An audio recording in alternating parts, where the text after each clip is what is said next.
जय हिंद फ्रेंड्स, हम पढ़ रहे हैं भारत का संविधान, जिसमें हमारा टॉपिक चल रहा है मूल अधिकार।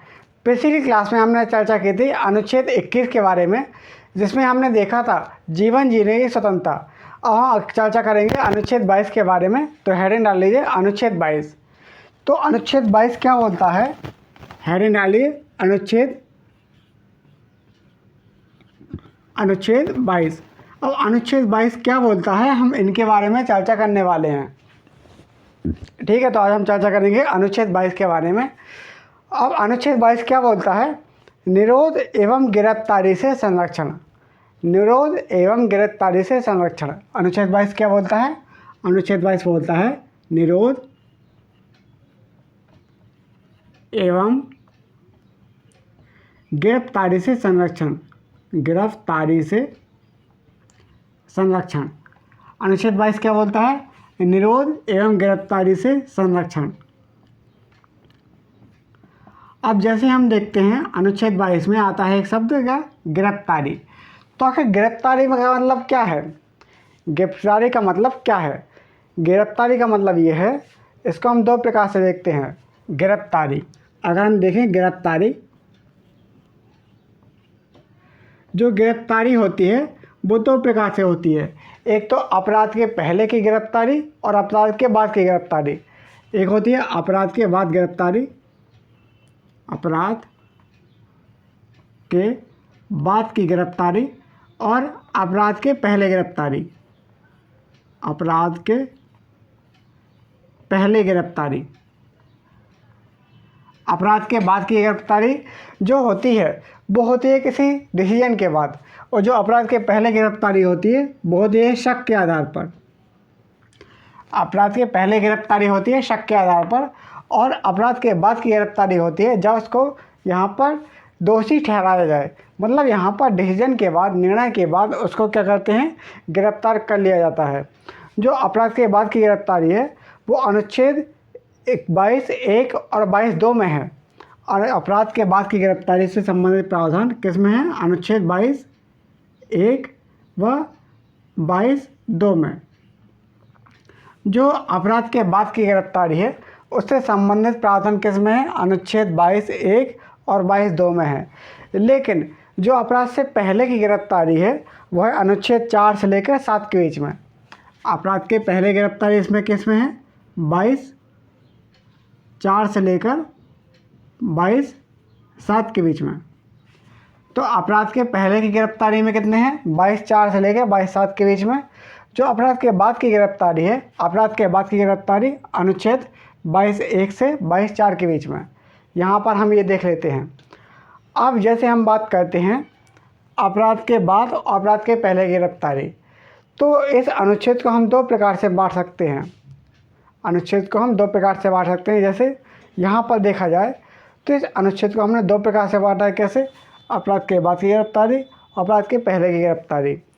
जो पहले की स्थिति है, पहले की स्थिति में अनुच्छेद 22(1) और 22(2) में है। क्या? अनुच्छेद 22(1) और 22(2). तो 22(1) का मतलब क्या है? 22(1) का मतलब है, अगर हम देखा जाए 22(1), 22(1) का मतलब क्या है? 22(1) का मतलब है सूचना प्राप्त करने और कानूनी सहायता प्राप्त करने का अधिकार। क्या है? सूचना प्राप्त करने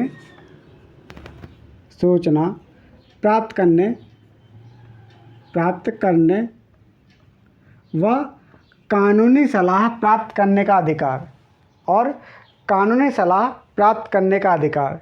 तो किस में है? ये हमारे 22(1) में। अगर हम देखें 22(2), तो 22(2) में क्या है? 24 घंटे के अंदर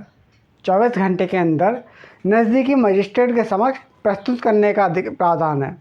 22(2) में क्या है?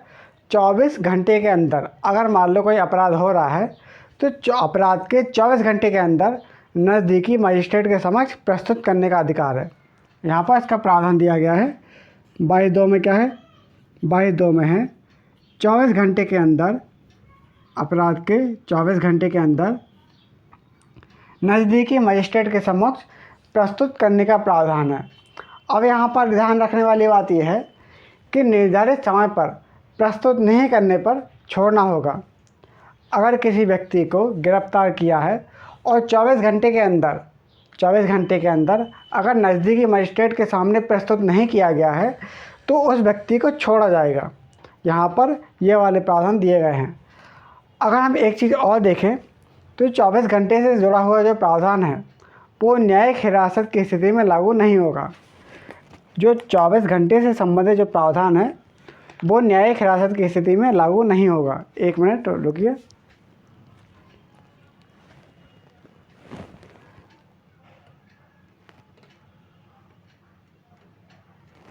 जो 24 घंटे से संबंधित जो प्रावधान है वो न्यायिक हिरासत में लागू नहीं होगा।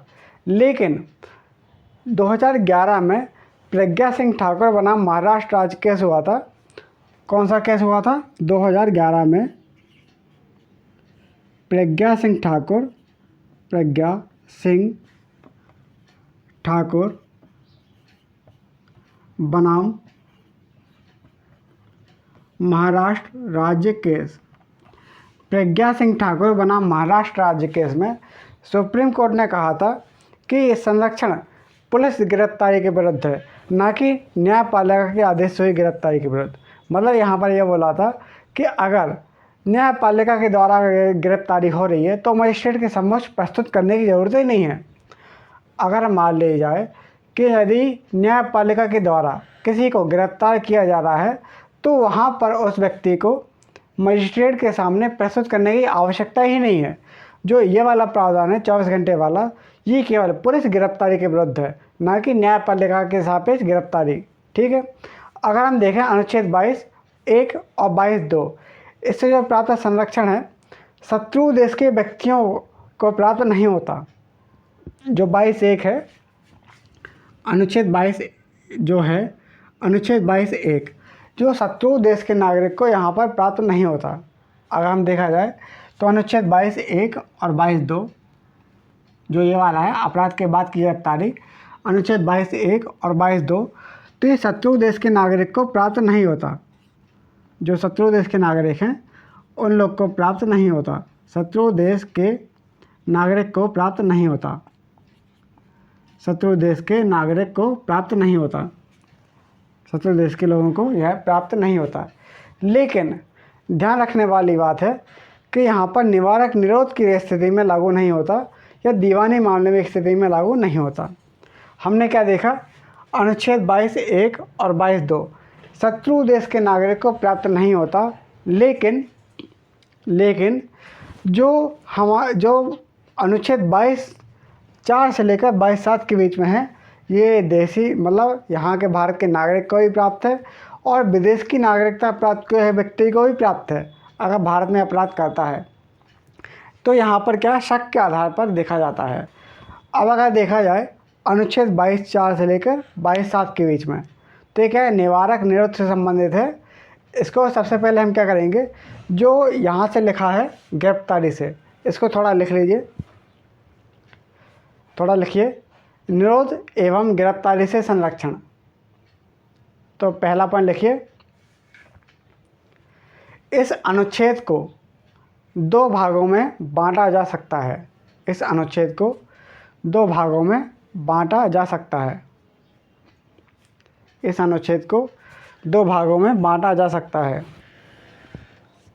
पहला, अपराध के बाद की गिरफ्तारी। जैसे हम देखेंगे गिरफ्तारी कितने प्रकार की है? 2 प्रकार की। अपराध के बाद की गिरफ्तारी, अपराध के पहले की गिरफ्तारी। ऐसे लिखिए, गिरफ्तारी, अपराध के बाद की गिरफ्तारी, अपराध के बाद की गिरफ्तारी, या दंडात्मक प्रकृति की गिरफ्तारी, या दंडात्मक प्रकृति की गिरफ्तारी। इसको अपराध के बाद की गिरफ्तारी को हम दंडात्मक प्रकृति की गिरफ्तारी भी कहते हैं, जिसका प्रावधान दिया गया है अनुच्छेद 22(1) और 22(2) में। और दूसरा, अपराध पूर्व की गिरफ्तारी। अपराध पूर्व की गिरफ्तारी अर्थात निवारक निरोध की स्थिति में,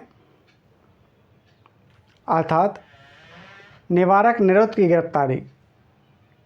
अपराध के पूर्व की गिरफ्तारी अर्थात निवारक निरोध की गिरफ्तारी, मतलब शक के आधार पर गिरफ्तार कर लेते हैं। ठीक है। अब यहाँ पर हमें ध्यान रखने वाली बात यह है कि जो प्रथम स्थिति है अपराध के बाद की गिरफ्तारी, इसमें हमने देखा है अनुच्छेद 22(1) और 22(2). तो 22(1) का मतलब क्या है? 22(1) का मतलब लिखिए, 22(1) हेडिंग डाल लीजिए, अनुच्छेद 22(1). 22(1) में लिखा हुआ है सूचना प्राप्त करने एवं कानूनी सलाह प्राप्त करने का अधिकार। सूचना प्राप्त करने एवं कानूनी सलाह प्राप्त करने का अधिकार है। और 22(2) क्या बोलता है? 24 घंटे के भीतर नज़दीकी मजिस्ट्रेट के सम्मुख प्रस्तुत करने का अधिकार है। यहाँ पर क्या बोलता है? 24 घंटे के अंदर, 24 घंटे के अंदर नज़दीकी मजिस्ट्रेट के सामने प्रस्तुत करने का अधिकार है। ये किस में दिया गया है? अनुच्छेद 22(2) में दिया गया है। अब हम अगर आते हैं कुछ और आगे बातें, तो इसमें आती है कि निर्धारित समय के अंदर अगर प्रस्तुत नहीं किया जाए तो उस व्यक्ति को छोड़ना होगा। जैसे पुलिस ने अगर किसी को गिरफ्तार किया है और 24 घंटे में नज़दीकी मजिस्ट्रेट के सामने प्रस्तुत नहीं कर पा रहा है, तो उस व्यक्ति को छोड़ना होगा। 24 घंटे के अंदर यदि निर्धारित समय के अंदर प्रस्तुत नहीं किया जाए तो उस व्यक्ति को छोड़ना होगा। अब 24 घंटे से जो संबंधित प्रावधान है, 24 घंटे से संबंधित जो प्रावधान है वो न्यायिक गिरफ्तारी से संबंधित, यहाँ पर क्या है, न्यायिक हिरासत की स्थिति में लागू नहीं होगा। अगर 24 घंटे से जो संबंधित प्रावधान है 24 घंटे वाला, तो ये न्यायिक हिरासत में लागू नहीं होगा, लेकिन जो पुलिस हिरासत है उसमें लागू होगा। 24 घंटे से संबंधित जो प्रावधान है वो न्यायिक हिरासत में लागू नहीं होगा। जैसे मान लो कोई डिसीजन हो गया, किसी को 4 साल की सज़ा हो गई, 5 साल की सज़ा हो गई, तो सज़ा होने के बाद यानी न्यायिक मुकदमे के बाद ये लागू नहीं होगा। लेकिन यदि अगर पुलिस ने गिरफ्तार कर लिया है तो ऐसी स्थिति में लागू होगा कि मतलब 24 घंटे के अंदर उसको नज़दीकी मजिस्ट्रेट के सामने प्रस्तुत करना पड़ेगा। अब अगर हम देखते हैं अनुच्छेद 22(4) से लेकर 7 के बीच में, तो हेडिंग डाल लीजिए। अच्छा, एक पॉइंट और लिखवाना है, 2011 वाला केस। तो लिखिए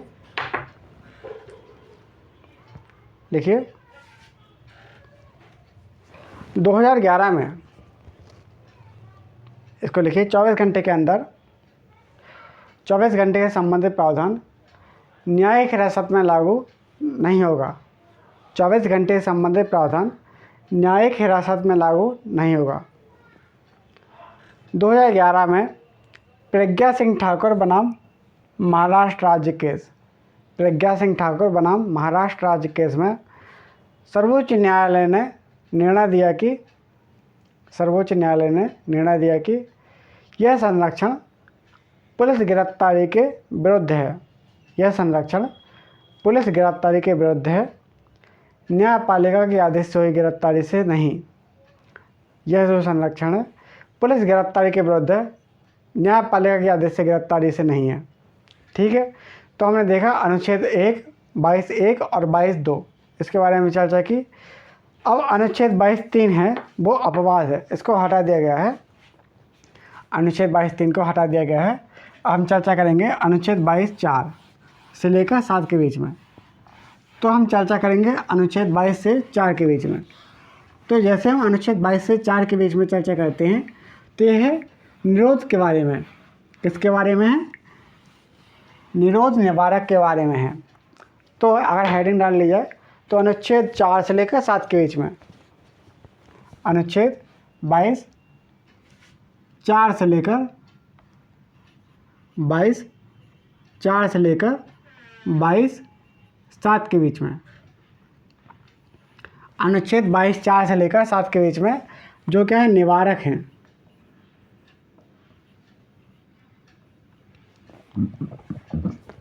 क्या है? निवारक हैं। जो निवारक एवं निरोध हैं, तो यहाँ पर लिखिए पहला पॉइंट, जो यहाँ पर एक ध्यान में रखने वाली बात है कि जो ये वाले प्रावधान है 22(4) से लेकर 7 के बीच में, तो नागरिक हो चाहे विदेशी हो, सभी व्यक्तियों को इसका फ़ायदा मिलता है, चाहे वो नागरिक हो चाहे विदेशी। मतलब अगर कोई व्यक्ति शत्रु देश का भी है तो भी उस व्यक्ति को फ़ायदा मिलता है। मतलब ये नागरिक या शत्रु देश के किसी भी व्यक्ति को, यदि कोई नागरिक है और विदेशी व्यक्ति है, यदि कोई नागरिक है और गैर नागरिक है, यदि कोई नागरिक है और गैर नागरिक है, तो ये दोनों व्यक्ति को फ़ायदा मिलता है इसका, चाहे वह नागरिक हो या ना हो। ये जो है 22(4) से लेकर 7 के बीच में प्रावधान, इसका फ़ायदा सभी लोग को मिलता है। और यहाँ पर जैसे हम देखते हैं, संघ सरकार हो या राज्य सरकार हो, अपने अपने क्षेत्र में कानून बनाता है। संघ सरकार हो या राज्य सरकार अपने अपने क्षेत्र में कानून बनाता है। जैसे भारत सरकार की देखा जाए, जो भारत सरकार है, मतलब गवर्नमेंट ऑफ इंडिया, भारत सरकार किससे संबंधित प्रावधान बनाता है? जैसे संप्रभुता, सुरक्षा, आतंक से संबंधित प्रावधान और विदेशी मामलों से जुड़े प्रावधान। कैसे?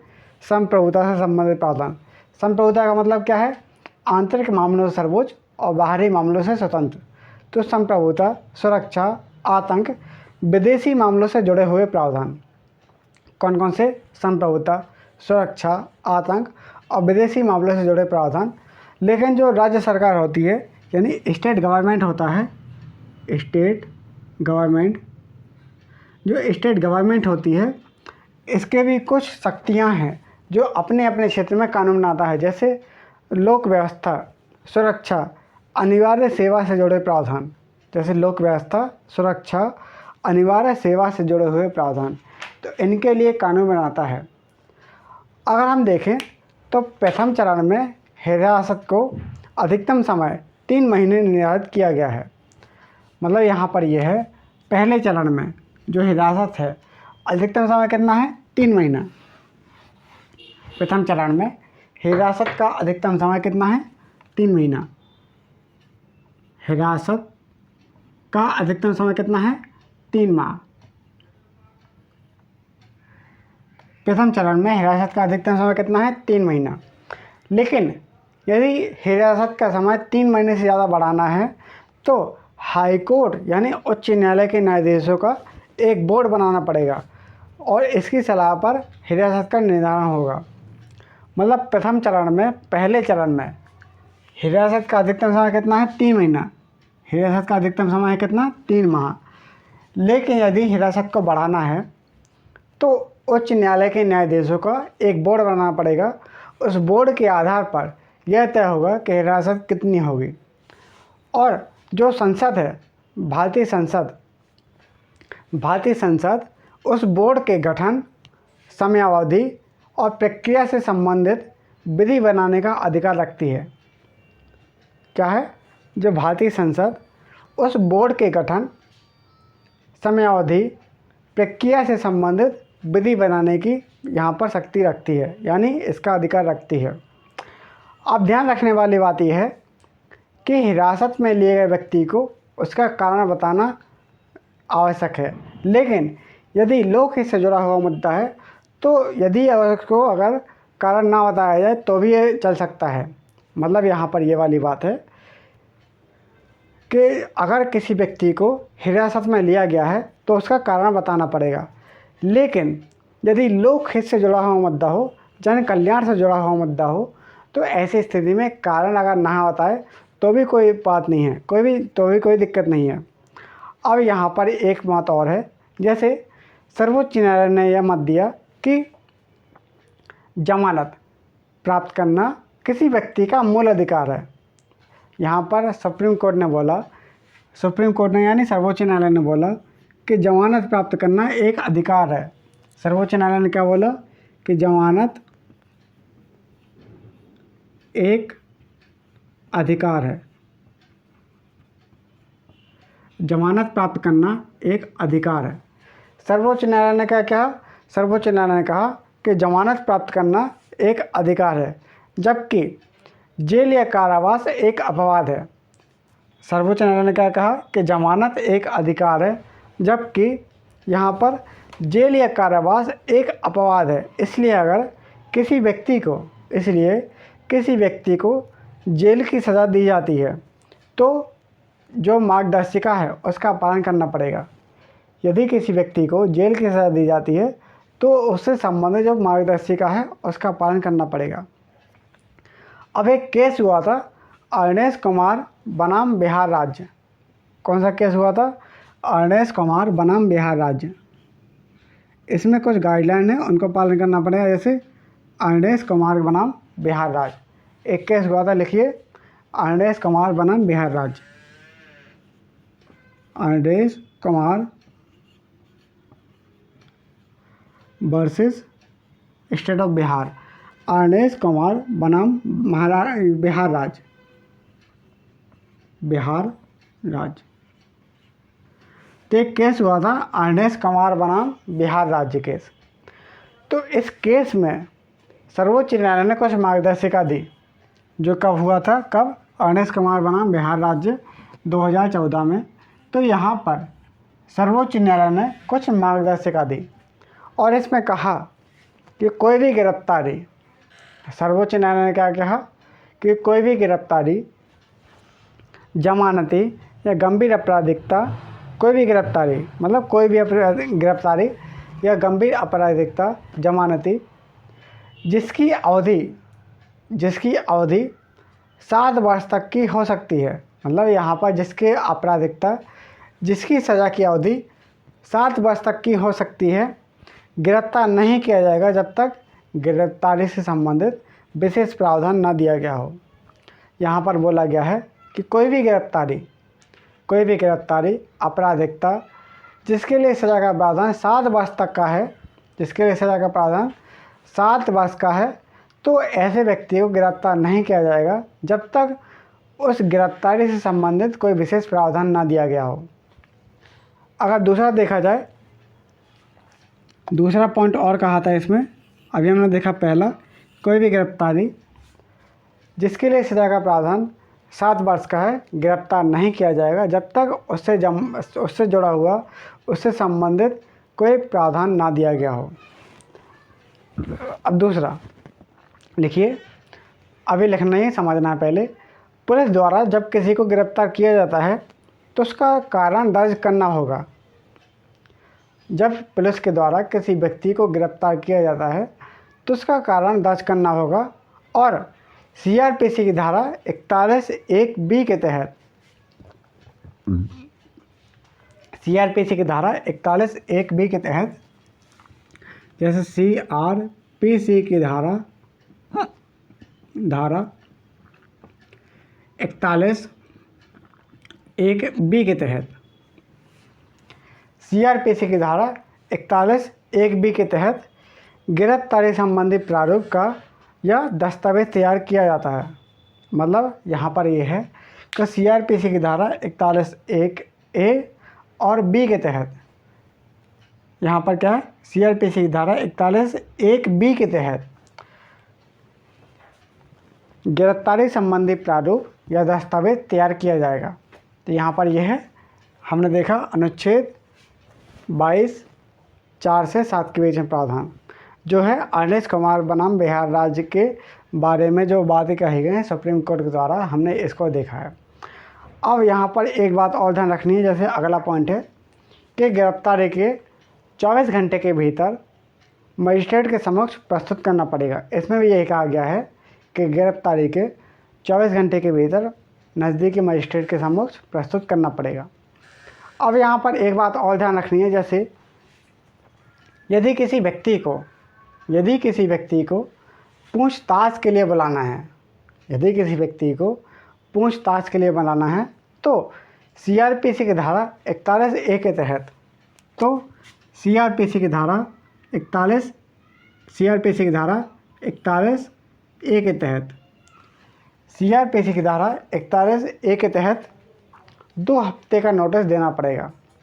यदि किसी व्यक्ति को पूछताछ के लिए बुलाना है तो उसे CRPC की धारा 41(A) के तहत 2 हफ्ते का नोटिस देना पड़ेगा।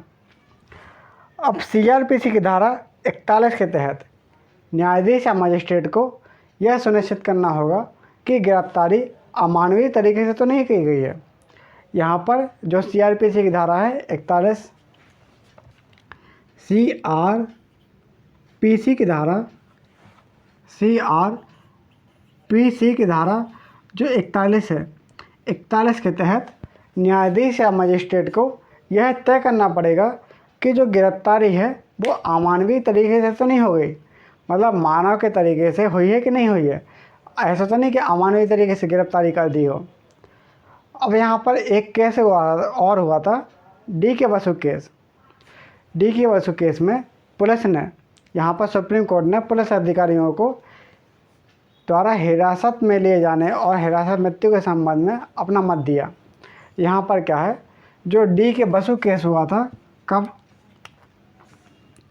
डी के बसु एक केस हुआ था, डी के बसु केस कब हुआ था, 1987 में। कब हुआ था, 1987 में। डी के बसु केस 1987 में सर्वोच्च न्यायालय ने पुलिस अधिकारियों के द्वारा हिरासत में लिए जाने वाले और हिरासत मृत्यु के संबंध में कहा कि हिरासत मौत मौलिक अधिकार का उल्लंघन है तथा गिरफ्तार किए गए व्यक्ति से पूछताछ लिखित रूप में रिकॉर्ड की जानी चाहिए।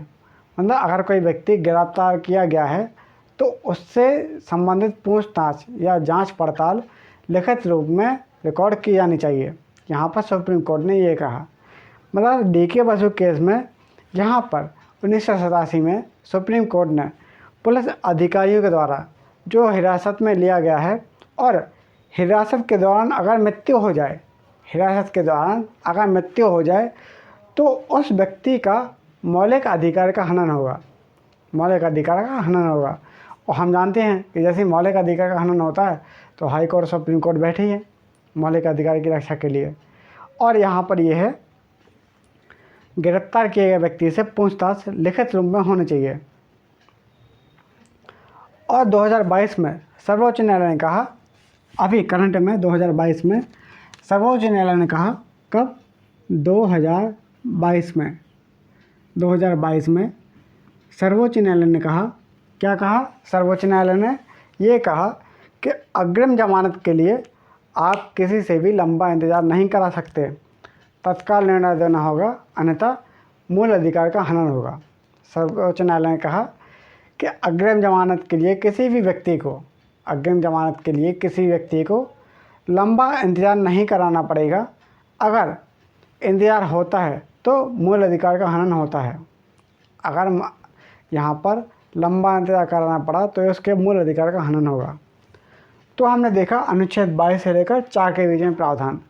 तो इसको लिख लीजिए, अनुच्छेद 22 से 4 के बीच में जो निवारक निरोध से संबंधित जुड़े हुए हैं, इसको लिखिए, अनुच्छेद 22 से 4 के बीच में जो निवारक निरोध से संबंधित हैं, जो निवारक निरोध से संबंधित हैं।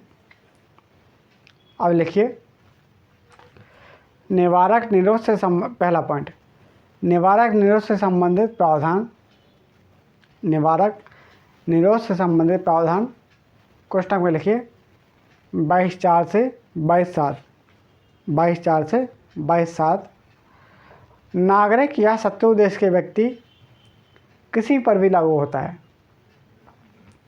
निवारक निरोध से संबंधित प्रावधान, निवारक निरोध से संबंधित प्रावधान 22(4) से 7 के बीच में नागरिक या शत्रु देश के व्यक्ति किसी पर भी लागू हो सकता है, चाहे नागरिक हो, चाहे गैर नागरिक हो, चाहे शत्रु देश का हो, किसी पर भी लागू हो सकता है। मतलब शक्यता पर गिरफ्तारी। और यहाँ पर ध्यान रखने वाली बात है कि प्रथम चरण में हिरासत का अधिकतम समय 3 महीने का निर्धारित है। प्रथम चरण में हिरासत का अधिकतम समय 3 महीने का निर्धारित है। प्रथम चरण में हिरासत का अधिकतम समय 3 महीने का निर्धारित है। और हिरासत को बढ़ाने के लिए उच्च न्यायालय के न्यायाधीशों को एक बोर्ड बनाया जाएगा और उसी की सलाह पर हिरासत का निर्धारण होगा। यहाँ पर यह है कि हिरासत को बढ़ाने के लिए, जैसे क्या पहले चरण में क्या हिरासत कितने है, 3 महीने की है। पहले चरण में हिरासत 3 महीने की है। यदि उस हिरासत को बढ़ाना है तो उच्च न्यायालय के न्यायाधीशों का एक बोर्ड बनाना पड़ेगा, जिसकी शक्ति किसको है, संसद को है। तो इसको लिखिए, हिरासत को बढ़ाने के लिए उच्च न्यायालय के न्यायाधीशों का एक बोर्ड बनाया जाएगा और उसी के सलाह पर हिरासत का निर्धारण होगा, और उसी के सलाह पर हिरासत का निर्धारण होगा। अब लिखिए अगला पॉइंट, हिरासत में लिए गए व्यक्ति को उसका कारण बताया जाएगा। हिरासत में लिए गए किसी व्यक्ति को उसका कारण बताया जाएगा, लेकिन लोकहित में नहीं भी बताया जा सकता है। मतलब क्या है, यदि किसी व्यक्ति को हिरासत में लिया गया है तो उसे उसका कारण बताया जाएगा, लेकिन लोकहित के मुद्दे में उसको नहीं भी बताया जा सकता है। ठीक है, अब अगला लिखिए, भारतीय संसद को बोर्ड के गठन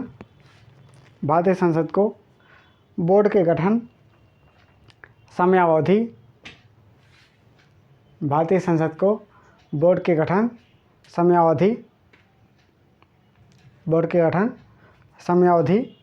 तथा प्रक्रिया से संबंधित विधि बनाने का अधिकार है। अब एक केस लिखिए, हाँ थोड़ा और लेकिन 1 मिनट और 1 पॉइंट और लिखिए। सर्वोच्च न्यायालय ने एक मत दिया कि जमानत प्राप्त करना एक अधिकार है। सर्वोच्च न्यायालय ने एक मत दिया कि जमानत प्राप्त करना एक अधिकार है, जबकि जेल या कारावास एक अपवाद है। जमानत प्राप्त करना एक अधिकार है, जबकि जेल या कारावास एक अपराध है। इसलिए अगर किसी व्यक्ति को जेल की सज़ा दी जाती है तो मार्गदर्शिका का पालन करना पड़ेगा। यदि किसी व्यक्ति को जेल की सज़ा दी जाती है तो संबंधित मार्गदर्शिका का पालन करना पड़ेगा। अब एक केस हुआ था अर्नेश कुमार बनाम बिहार राज्य केस, कब हुआ था, 2014 में।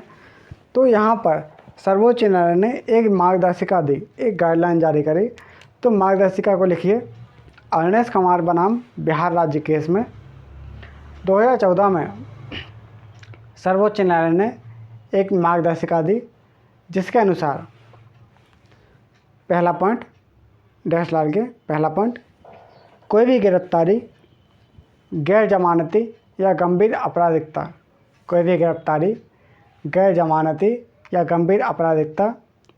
जिसके लिए सज़ा 7 वर्ष तक की हो सकती है, गिरफ्तार नहीं किया जाएगा। कोई भी गिरफ्तारी गैर जमानती या गंभीर आपराधिकता जिसके लिए सज़ा 7 वर्ष तक की हो सकती है, गिरफ्तार नहीं किया जाएगा जब तक कि गिरफ्तारी से संबंधित विशेष प्रावधान नहीं दिया गया हो।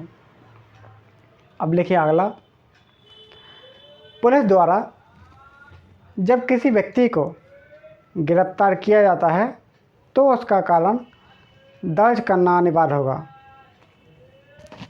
यदि किसी व्यक्ति को गिरफ्तार किया जाता है तो उसका कारण दर्ज करना होगा। और 1 मिनट थोड़ा होल्ड करिए।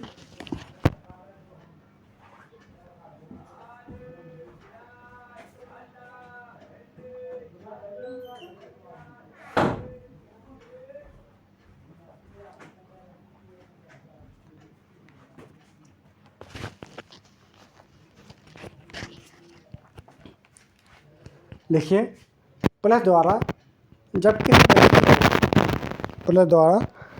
किसी व्यक्ति को गिरफ्तार किया जाता है तो उसका कारण दर्ज करना अनिवार्य होगा। और सीआरपीसी की धारा 41(1)(b) के तहत गिरफ्तारी संबंधी प्रारूप या दस्तावेज तैयार किया जाएगा। सीआरपीसी की धारा 41(1)(b) के तहत गिरफ्तारी संबंधी प्रारूप या दस्तावेज तैयार किया जाएगा। अगला पॉइंट लिखिए, तीसरा, गिरफ्तारी के 24 घंटे के भीतर नज़दीकी मजिस्ट्रेट के समक्ष प्रस्तुत करना पड़ेगा। गिरफ्तारी के 24 घंटे के भीतर नज़दीकी मजिस्ट्रेट के समक्ष प्रस्तुत करना पड़ेगा। अगला लिखिए, यदि किसी व्यक्ति को पूछताछ के लिए बुलाना है तो CRPC की धारा 41A के तहत 2 हफ्ते का नोटिस देना पड़ेगा।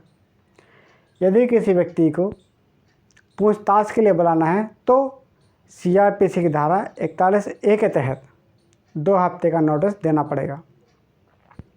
यह हो गया। अब लिखिए, CRPC की धारा 41 के तहत न्यायाधीश या मजिस्ट्रेट को CRPC की धारा 41 के तहत न्यायाधीश या मजिस्ट्रेट को यह सुनिश्चित करना होगा कि गिरफ्तारी अमानवीय तरीके से तो नहीं की गई है। CRPC की धारा 41 के तहत जो न्यायाधीश है यानी जज है या मजिस्ट्रेट है, उसको यह तय करना होगा कि गिरफ्तारी अमानवीय तरीके से तो नहीं हुई है। अब लिखिए अगला, डी के बसु केस में 1987 में सर्वोच्च न्यायालय ने पुलिस अधिकारियों द्वारा हिरासत में लिए जाने वाले और हिरासत मृत्यु के संबंध में अपना मत दिया। ऐसे लिखना है, डी के बसु केस में 1987 में सर्वोच्च न्यायालय ने पुलिस अधिकारियों के द्वारा हिरासत में लिए जाने वाले और हिरासत मृत्यु के संबंध में अपना मत दिया और कहा कि हिरासत मौत मौलिक अधिकार का उल्लंघन है। यदि किसी व्यक्ति को हिरासत में लिया गया है और उसकी मृत्यु हो जाए तो ये क्या मौलिक अधिकार का उल्लंघन है। तो ये मौलिक अधिकार का उल्लंघन है और गिरफ्तार किए गए व्यक्ति से पूछताछ लिखित रूप में रिकॉर्ड की जानी चाहिए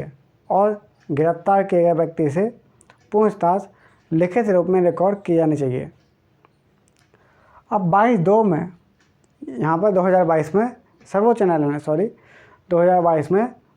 न्यायालय ने कहा, क्या कहा 2022 में सर्वोच्च न्यायालय ने कहा कि अग्रिम जमानत के लिए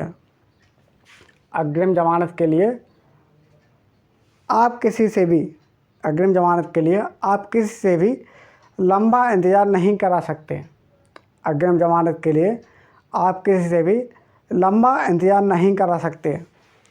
तत्काल निर्णय देना होगा, अन्यथा उसके मूल अधिकार का हनन होगा। अग्रिम जमानत के लिए आप किसी से भी लंबा इंतज़ार नहीं करा सकते, तत्काल निर्णय देना होगा, नहीं तो उसके मूल अधिकार का हनन होगा। तो यहाँ पर हमने देखा अनुच्छेद 22 के बारे में। हम चर्चा करेंगे अगली क्लास में शोषण के विरुद्ध अधिकार, जहाँ पर हम अनुच्छेद 23 और 24 के बारे में चर्चा करेंगे। तो आज के लिए इतना ही, धन्यवाद।